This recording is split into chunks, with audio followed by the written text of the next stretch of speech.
In terms of how all of this will, of course, play out, we are joined in by Holly Hudson, who's joining us live from London. Holly, let me begin by asking you this. Now, this, of course, is going to be an extremely controversial step by the Americans. What is the thinking that has gone behind this big move by President Donald Trump? Yes, hugely controversial, as you say. The US, like Britain, has had troops stationed in Germany for many years since the Cold War. But unlike Britain, who also withdrew more troops earlier this year, this is motivated differently. This is the third of the entire US military force currently stationed in Germany, more than was previously announced that would be removed. And they're also moving the European headquarters from Stuttgart to Mons in Belgium at a cost, as you say, of billions. Now, why? Well, the official line from defence leaders is that the plan is part of the Pentagon's broader effort to redistribute US forces across the world to better compete with powers such as Russia and China. But if we look at what Donald Trump has attributed the reason to, it is seemingly much different. He essentially points to the fact that this is to punish Germany for what he has long criticised them for. He believes and has repeatedly accused them of not spending enough or meeting that 2% of GDP defence target for NATO. Now, in his own words, Donald Trump said, "We don't want to be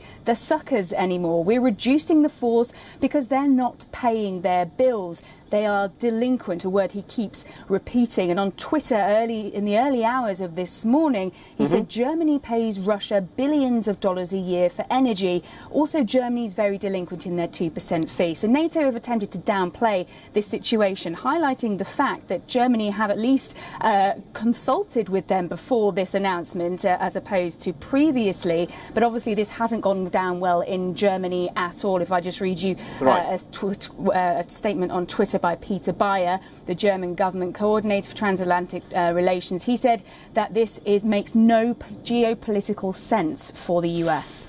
Absolutely, indeed. Now, but how is this, of course, going to be looked at in the larger context of Europe? NATO, of course, was there, as something that during the Cold War was seen as something that would take on the former USSR. Now, with the United States wanting to pull back, it's done so from Germany. How is this being viewed in Germany and also in other countries of Europe, like in France and Britain? Yes, well, the fact that Germany are pointing to or say that this is a military decision, a strategic decision, and will help in terms of redeployment and being able to further fight against Russia and other powers such as China. But as I've said there, Peter Bayer from the German government, of course, doesn't believe that this makes any sense from a military or strategical point of view, going on to say, "I stand by my view. The US troop reduction is not in the security interests of Germany or NATO." And you previously pointed out that US lawmakers as well are very divided on this. Many have moved to condemn this, including one who says that this is just to embarrass Germany, and no plan or no consultation has been made. This is a really bad idea. All right, we'll have to leave it there. Thank you very much indeed, Holly Hudson, for joining us and getting